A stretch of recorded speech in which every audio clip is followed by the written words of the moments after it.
Good evening. Come explore the unknown with us and enter the Chamber of Shadows, a podcast for the dark, haunted, and mysterious. I'm your host, Celine, and I am joined by my co host, Dora. Say hi, Dora. Good evening, spooky fam. All right. Well, we are coming off a deja vu. That was last week's episode. Hopefully that was a nice little reprieve for everybody off of some very dark content that we had.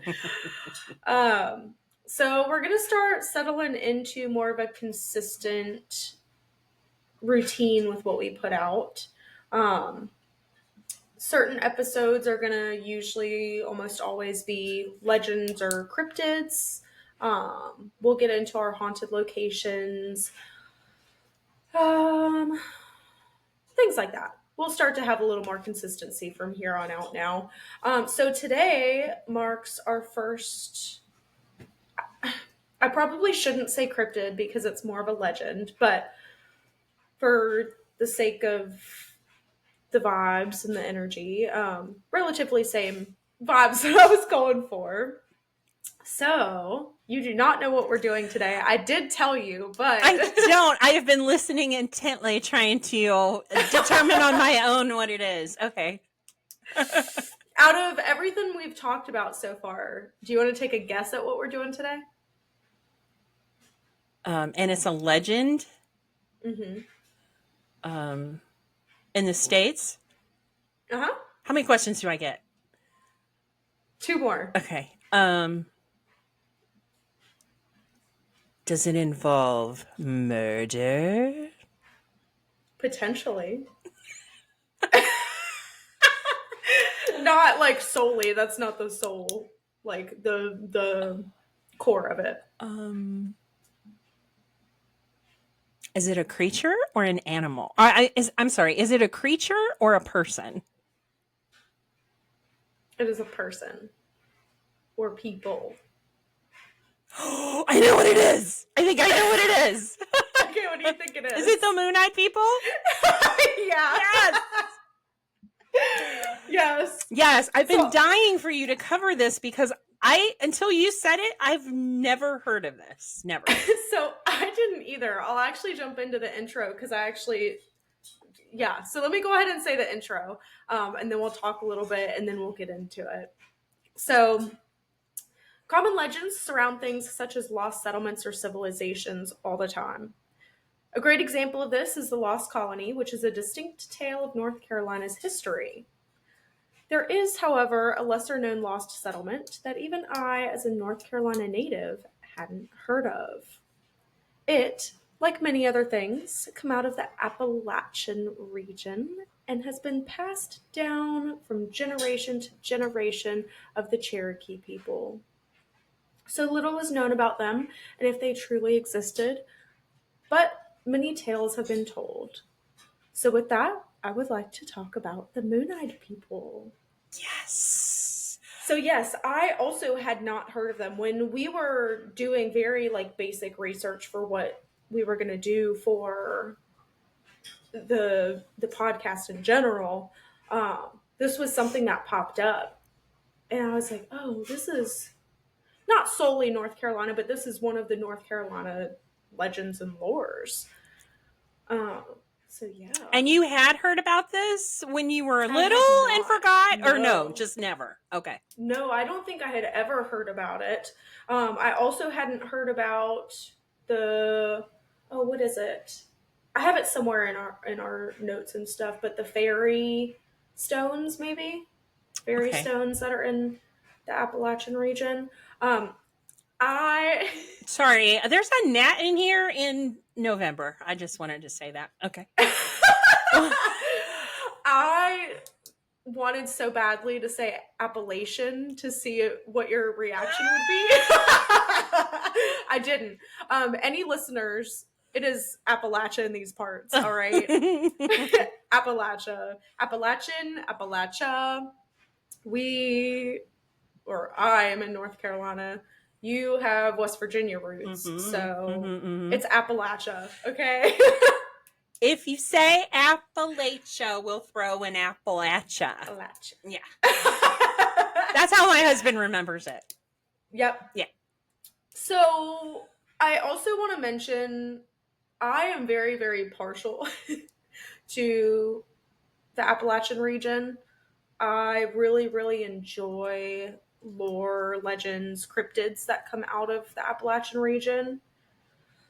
There are rules that you must follow in the Appalachian region that I grew up with, and so have many other people, which we'll eventually talk about as well. We're going to do I want to do the missing 411 and everything eventually. So I need to start buying those books. But yeah, so if for any reason the podcast is skewed a little towards things in Appalachia, that's probably why. But yeah, I know there's actually, well, I know I want to cover Chaco Canyon, and that's out in New Mexico. So Right on. Yeah, there's a lot of creepy there are stuff things, up that way. yeah. Yeah. Oh, yeah. There's a lot of things out west that we'll cover as well. But if for any reason, especially off the bat, we're heavy on Appalachia, that's why. Obsessed. Obsessed. All right. Well, do you know anything about the Moon-Eyed people? Literally nothing. And you Okay. threatened my life that I was not allowed to look it up. So I was like, well, if I'm not going to look it up, you got to tell me about it. So I'm so excited about today. This was kind of fun. It's different from something that I would have even thought to have looked up on my own. Okay. So yeah. So with that, who are they? Let's get it. Let's get it. Primarily, they're a Cherokee myth. Cherokee is probably, in my opinion, the most well-known North Carolinian tribe. We had a ton of them, but usually when you're thinking of Native Americans here, you're thinking of Cherokee. So it is known to be primarily a Cherokee myth. There are other kind of things that I'll delve into with that thought process, but long story short, they are a legendary group of short, bearded, flat-faced, white-skinned people with big blue eyes. They're said to have lived in the Blue Ridge Mountains before the Cherokee arrived. Supposedly, their eyes were so blue they couldn't see to work in the bright sun, so they worked in the evenings and nights instead. Eventually, either the Cherokee displaced them or they migrated elsewhere. They don't know if this would have been underground. I saw something where they could have potentially gone out west and they eventually disappeared from historical records. But there was the rumor that Cherokee took advantage of the Moon-Eyed people's intolerance for brightness by attacking them during a powerful full moon. And the last little thing I want to note in this little brief summary is I want to reiterate these were people, these were humans. They were not spirits or monsters, they were human. Oid, at least. How short? When you say short, how short were they? I think they were like little 3 feet tall. Oh, okay, like little people short. Yeah, okay. Yeah. I get into some other things, and it'll kind of give you an idea as well. I think they averaged around 3 feet, but I could be off a little bit with that. Okay. Actually, I could be off. Now that I'm thinking about it, I could be off a lot with that. I'll circle back to that in a little bit. Okay. All right. Do you have any thoughts before I get into the origins of this, of, I guess, in general, whatever? I mean, immediately, I think when you say that their eyes were, like sky blue or, it makes me think about the Anunnaki. What is that? The Anunnaki, it predates everything. They're not, they're like us, but not us. Yeah. But they had They brought a lot of information to sort of the pre us people. Are they? Are they? I'm not doing a very good job. Hold on. No. You're fine. Like they're Native North American? No. Okay. Hold on 1 second. Because I don't know how to spell. Hold on 1 second. Well, it didn't help that Chance yet again knocked the fucking board out of the wall. Yeah, they are deities. Oh. But they didn't start here. They started like in the Middle East and over there. And this is in the way back machine. Okay. Anyway, I just know that they had crazy blue eyes. When you see the that necklace I wear all the time that has the hand of Fatima with the eyeball, that blue eye, that is said to be Anunnaki. Oh. Yeah. So it's like a gods, goddesses vibe with them. Yes. Yeah. Ish. Yeah. Okay. Yep. Okay. Interesting. I've never heard of that. Yeah, I haven't studied them, but I do know that the hand of Fatima works if you need protection. Bless you. Oh, thank you. Sorry. Yeah, I have. It definitely works. The hand of Fatima is a good charm to have. Yeah. I don't have the hand. I just have the eye in that ring. So I don't think that the eye, the evil eye and the eye in the hand of Fatima are the same, but I could be wrong about that. I'm not sure either. Sounds like an episode. Okay. Yeah, it does. We'll add it to our. I don't know why I brought it up and took you all the way off of there, but No. You're totally fine. All right, so the origins. A couple different theories with this. So some people believed they were possibly descendants of a fabled community of albino people who were said to have lived in present-day Panama. Some suspect they were Welsh settlers who arrived centuries before Christopher Columbus. That's actually what we'll look most into today. There are also people who believe it could have been a distinct Native American tribe, potentially a separate group of Native Americans with unique characteristics, maybe with is it albinism? I think so. How you pronounce it? I think that albinism? Sounds right. Yeah.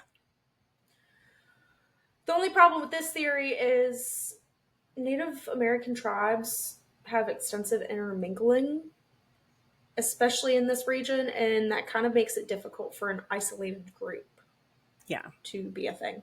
Yeah. You'll like this one. There is also belief that there is a link between them and the prehistoric mound builders. Have you ever heard of this? Mm-hmm. Yeah. Okay. Because in Ohio, some link the Moon-Eyed people to the Adena culture, known for their mound building. It is unknown if the Adena were lighter complexioned, and the connection is pure speculation. Right. Yeah. Just somebody connecting the dots there, right? Yeah. Yeah. Exactly. I mean, that makes more sense than a group of inbred Welsh albinos that don't have pink eyes. They have red eyes. I mean, that they have blue eyes. Blue eyes. Yeah. The last origin is pure exaggeration with storytelling. It's strange that this continues to come up every single episode. I don't know, it's almost like people exaggerate things all the time. So perhaps it was once a true story that got embellished over time. The exaggeration and symbolism within oral traditions are typical, so very possible. Yeah. Miners? What are they doing what are they doing at dark? What's their work look like? What are they doing? So I'm going to get into, I don't know that I know specifically what their work was. Okay. But I'll go ahead, I'll get into their legend now. This is a little heavier here, just so you know. Just a little heavier information. Not like heavy, like just a lot. So as far as the legend goes, it is folklore that's associated with the Native American tribes in the Blue Ridge and Smoky Mountains of Virginia, Tennessee, and North Carolina. I believe it also makes its way into Georgia. Primarily, again, we're looking at the Cherokee tribe. They were known to be skilled builders. They were known to be responsible for building the ancient stone structures that you can find in the Appalachian Mountains. What kind of structures? I'll get into that. Okay, sorry. No, you're fine. I put in here, have you heard of the Valley River? I don't know if you would have. Mm-mm. Okay, so there is a river that's called the Valley River. It's a tributary of the Hiwassee River. So these actually meet in a town that I'll talk about in a little bit. It's called Murphy in North Carolina. They were said to be afraid to cross this Valley River because of what they called a big red leech. Now, again, this was Cherokee County, North Carolina. It is said that they would actually test a young warrior's bravery by making him cross that river as a rite of passage. And as far as the big red leech, kind of unclear on what exactly they would be referring to here, but there was a local historian that I saw. His name was Billy Ray Palmer. Apparently, he said in an interview that he believes it could potentially be a catfish. It would be red due to all the iron ore that is in the water there. Okay. All right, Billy Ray. That sounds right. I know, right? Now, as far as getting into the Cherokee side of things, there was a Cherokee chief. I'm absolutely going to butcher his name, so I'm just not going to say it because I don't want to be disrespectful. But he recounted the story of the Moon-Eyed People to Tennessee's governor, John Sevier. Okay. Sevier. In 1782, as his ancestors had reportedly passed on to him. So what he let him know is white men had long ago crossed the Great Water and landed first near the mouth of the Alabama River near Mobile. Okay. He quotes, "At length, the whites proposed to the Indians that if they would exchange prisoners and cease hostilities, they would leave the country and never more return." End quote. So I don't know exactly how that comes into play because the Moon-Eyed People are said to be there before the natives. So I just don't know specifics on, I guess, why they were so like, we got to get out of here. Yeah. Yeah, unsure. Okay. There is another version that is that the Moon-Eyed People actually weren't pale. They had the same complexion as the native Cherokees. The little people can be hospitable or sneaky and treacherous, and they're partially vengeful when mocked or betrayed, which are traits that parallel European trickster elves and gnomes. Right on. That was the first thing I thought as soon as that came out of your mouth. Yeah. Yep. Yeah. Some people note that perhaps the lore doesn't originate from the natives, but instead white men. Makes me wonder if maybe this could be potential ancestors from the Moon-Eyed People that are passing down their own lore. Maybe. Yeah. Because there are still people who believe that they still exist. I saw somebody, they mentioned that their grandmother would tell them that they needed to get inside before dark because the Moon-Eyed People would be roaming looking to kidnap wayward children. Yeah. Okay. Probably, I'm assuming that's probably just something to get his little butt in the house. Yeah, but yep. I just thought that was kind of funny, so I wanted to add that in. Some people do believe that they still exist and their ancestors are protectors of their communities, guides for travelers when clouds obscure the moon, and maybe even healers that draw on their knowledge passed down to craft remedies from herbs and roots in the forest. Well, that's helpful. Thank you. I know, right? Now, again, I want to talk about the Welsh theory. That was kind of what came up the most with everybody, and this was what had the most information to it. I tried to condense it down a little bit because obviously stories can get pretty lengthy. So the big question is, did Welshmen come to North America in 1170? There's a legend of a Welsh prince that is named Madog Gwynedd, spelled Gwynedd. Him and his brother allegedly decided to flee Wales in 1170 due to a civil war between their brothers. They landed in North America and established a settlement. And legend says that Madog eventually returned to Wales to bring back more people. Eventually, they disappeared from historical records, but their story was kept alive through Welsh stories and songs. Again, kind of leading into, for me, that theory of, could these be ancestors of the Moon-Eyed people passing this stuff down? Right. What kind of songs? I don't know. I should have looked it up. I totally forgot just with everything going on. But if I can find any, I'll definitely, yeah. Yes. Yes. Yeah. I want to hear a Moon-Eyed People song. Okay. Wouldn't that be so cool? Eventually, we did have some Welsh settlers that came here, and they started noticing similarities between their culture and this indigenous culture that they encountered in the New World. Welshmen in America found stone forts that were like those their ancestors had built back in Wales. Oh. They also noticed that some indigenous people had pale skin and blue eyes, and certain indigenous languages sounded similar to Welsh. Eventually, a group of white settlers found that Welsh was so similar to what they called I was practicing saying this all day earlier, Monacan, okay. Monacan, okay.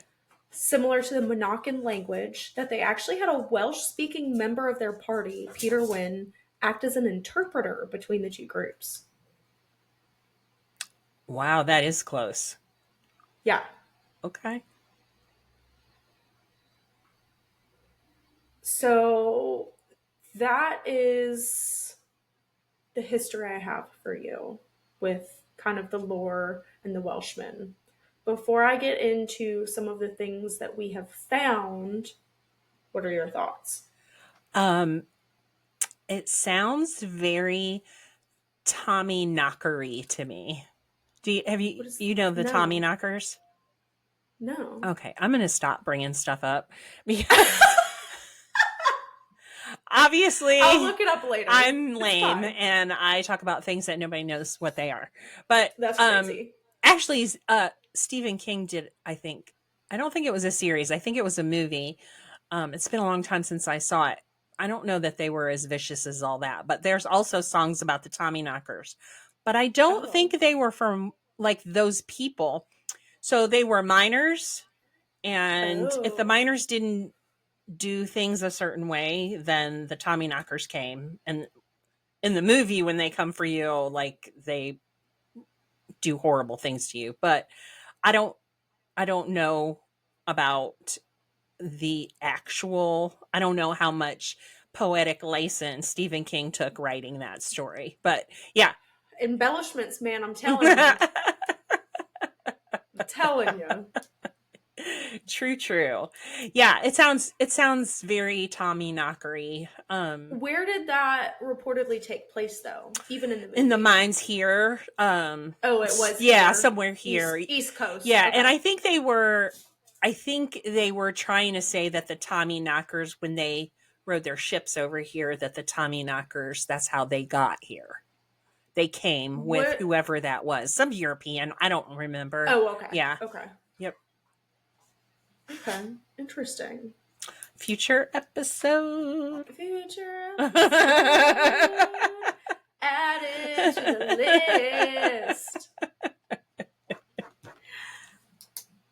Well, we do have some traces, and with those traces kind of gives us maybe a little bit better idea at things.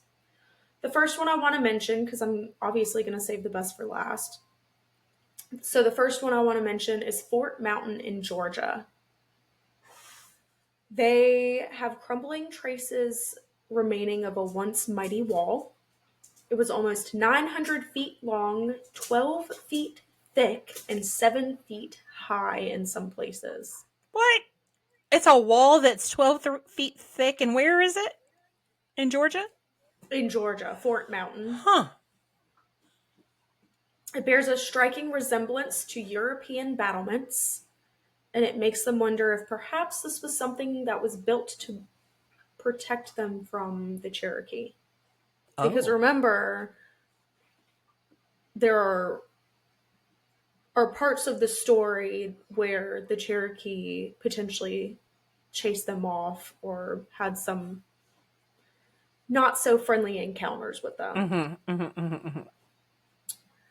If it was built by the Moon-Eyed People, the princes may actually not be relevant because some historians have estimated that the wall predates their arrival by hundreds of years and could have actually been built between 400 and 500 CE. CE?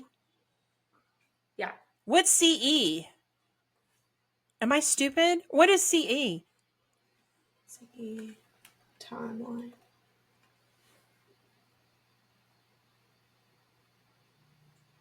Okay. It uses the Common Era calendar, so it's an alternative to the BC and AD system. Okay. That marks years starting from the traditional birth of Jesus Christ. Okay. Got it. Okay, so it's like the metric system, only about time. Okay, got it. Yeah, so the timeline's divided into BCE, which counts years backward from year one, and CE is forward from year one. Okay, got it. Yeah. Sorry, there's something. Okay. There's also a history museum that is in Murphy, North Carolina. Now, I mentioned this earlier. This is a small town over in Appalachia. This is where those rivers meet. I know I'm pronouncing all of this wrong. The Hiwassee and the Valley rivers meet here. The Hiwassee is the larger twin river. Okay. Yes. So where they meet represents where Murphy was founded.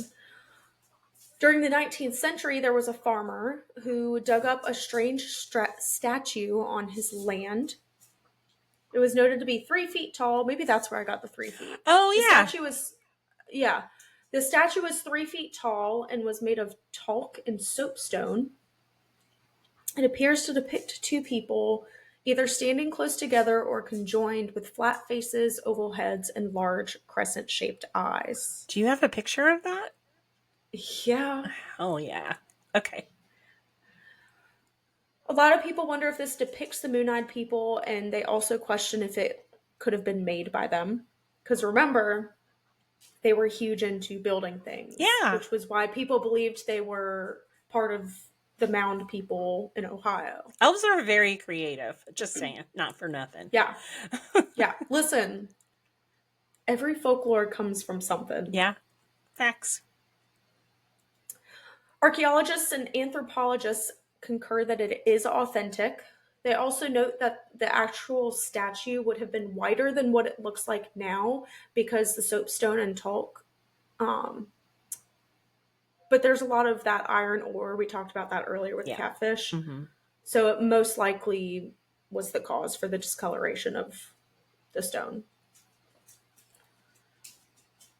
Murphy, North Carolina was the site of Fort Butler. a collection area along the Trail of Tears where more Mm. than 3,000 Cherokee passed through on their march west. Eventually, the land was sold off by the government. Mm. Yeah. So, definitely some significance there. Mm-hmm. One of the most interesting things I found was reports of a burial ground that they found in Sparta, Tennessee. Tell me they found a bunch of little people in there. In 1882, the Native American newspaper called the Cherokee Phoenix detailed a discovery. They noted 3 burial grounds of extremely small statured people. The longest skeleton was only 19 inches, which is about a foot and a half. They, Not children. they, Not children. Not children, because they had adult teeth that were worn with age. Oh. Some were in stone coffins and buried with items that could have potentially been made from shells. However, there is no record of what happened to the remains. Oh, I can tell you. It's at the Smithsonian with the giants. Yeah, it's there. It's there. They're like, oh, we can't find it. Okay. All right. Listen, it wouldn't be the first time. Mm-hmm. It would not be the first time. That is all of the information I have for you. Wow, those guys are really cool, and I love little people stories. So I'm shocked that I didn't know. Also, standout Cherokees had a newspaper. That's crazy. Yeah. Yeah. I've tried finding the actual thing, the actual newspaper, like an image or something of it. I couldn't. Oh no! What you were like getting ready to start voguing, or I don't know what was happening. Okay, throwing my hands all around, trying to describe without my words. Let's play charades. No, I was trying to find something.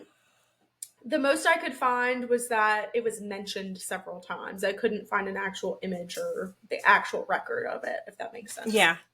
Yeah, no, or I would be shocked if you had anything more than even snapshots of them, because they were like only on little, computer paper, with the print set or whatever. But I didn't even know that was a thing. That's really cool. Yeah, it doesn't really surprise. I mean, I'm sure it's not a newspaper in what we would consider it, right? Right. Like, yeah, nor were nor were the settlers' newspapers, or nothing like what we have now. Yeah, yeah, right, yeah. I think this is very interesting. What are your overall thoughts on? Do you think that they were Welsh? Because I know that was kind of the most heavy. I think that there must be a connection, whether it was maybe one person who had one Welsh person that had repeated interactions with them, or I'm sure there's a root in there somewhere. Did they come over here when the Welsh came over here? Maybe. Or maybe they were just here and then the Welsh came and they started interacting. It sounds like they interacted with the indigenous Americans. So, okay. But I didn't hear anything that would make you want to fight them. Why are they fighting them? I don't. So here is my thought process on this. I think it's just history repeating itself, right? I didn't even know that there were people here before the Native Americans. Oh. Or that potential. So I wonder if it's something similar. And I'm going to tread carefully here, because our colonization, and I say our, but you know what I mean. The European colonization from the Native Americans was very, very dark and very harsh and aggressive and violent and not good. I wonder if maybe it was somewhat of a similar thing. If let's say it was Welsh people and Native Americans, wherever they came from, I have no idea. I'm not a historian, but wherever they came from, kind of did something similar where they're coming in and they're just wanting to take over the territory. Yeah. But one of them is primarily out during the night and the other is primarily out during the day. So, I mean, I don't know. Just I mean, do live you think and that let would have mattered? live. I don't know. I know, but do you think that would have mattered with the Europeans? I think a lot. I think fear motivates a lot of Europeans. I think that our roots are based in fear. So yeah. Yes. I mean, listen, there are people right now today in Scotland and Ireland that leave little gifts for the little people every day. 100%. So I would too. Yeah, that's all I'm saying. When I buy the house, just tell me what they like, and I'm good. I could do it. Yeah, but or the Bigfoot or whatever else is living on this massive property I'm looking for. So, it makes me wonder if they were elven in nature. Are elves? Are they fantastical or are they more humanoid? Does that make sense? Like, are they more, I don't know that fantastical is even the right word to say. Are they more like fantasy, like they have powers? Or are they more like a different species of human, I guess? I think they are humanoid. They're definitely not ape or anything like that. I think they're more humanoid. They definitely show big brain behavior. From what's reported, obviously. It's not like I met one last week, but from what's reported, they You didn't? That's crazy. I was just having drinks with them last night. But I do think that, yeah, I think they're humanoid. Send me to the psych institution. Don't listen. Don't tell people that, okay? Don't tell them. Don't tell them. You can tell me, but don't tell anybody else. Your rippy sock vacation. That's right. They're not fun. Don't go. So do you think that they're more like this mythical aspect having, I don't even know, I guess like a supernatural element to them then? I think they're just as magical as you and I could be with the right knowledge. So you think they could be like an elevated form of a human? Mm-hmm. I do. Spiritually speaking. Yeah. Yes. Yeah. Because they're definitely not elevated in height. Well, I better be nice. They're gonna come out through these trees back here tonight at me. Listen, you and I do not get an opportunity very often to make fun of people shorter than us. So yeah, right. I'm taking it. I know that's right. Oh, that's very. So you know that I am in love with Irish and Scottish mythology stuff. Mm-hmm. Fairies are by far my favorite. The Fae. Oh, love it. I mean, you're basically Sookie, so I don't really even understand. I don't really even understand what you're talking about because I will be making my way to the fairy village. That's all I'm saying. Yeah. Yeah. I'm going to castles. I'm doing all of the spooky things. All right, you're not. And when we go in 28 and we go to Ireland and Scotland, we're doing it all again. Oh. I'm not going to any of the what do they call them? The locks for lake. Yeah. Well, that's Scottish. Locks. I don't know what they call them in Ireland. In Scotland, I think they call them that in Ireland too. Oh, maybe they do. I don't know. I don't know. I would assume that maybe that's Gaelic. I don't know. I'm gonna shout out Garen and ask him. Oh my god. You're obsessed. I am crushing on him so hard. Oh my God. He teaches me so many cute little Irish things every day. Anyway. We're going to have to do... I mean, we've got plenty of time, but we will definitely be dipping into Irish and Scottish mythology because we're going to be there in 2028. We got to know it all. I need to learn more about Elven. I don't know. Wow, we strayed far. Hold up. Yeah, we need to reel this back in and reeling it back in. Where'd we go? Where did we even? What were we talking about? I don't know how we got here.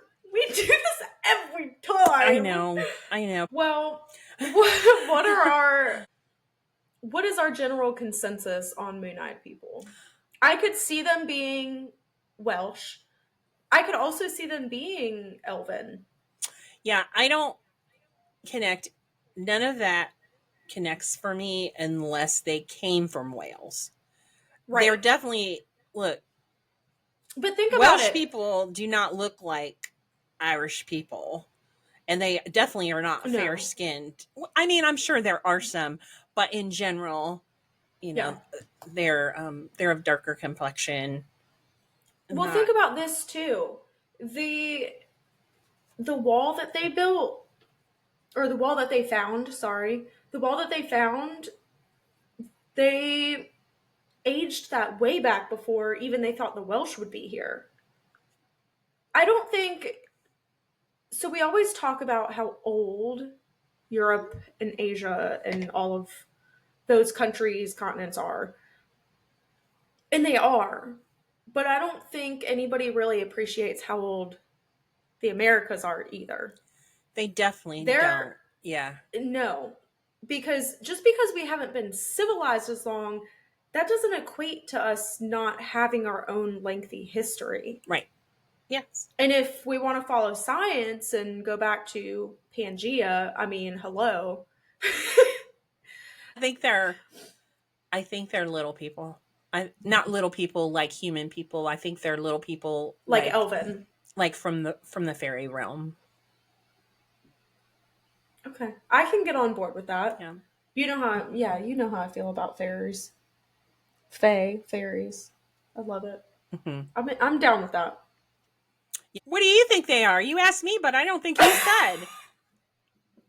I could definitely see them being Elven. I could see them being...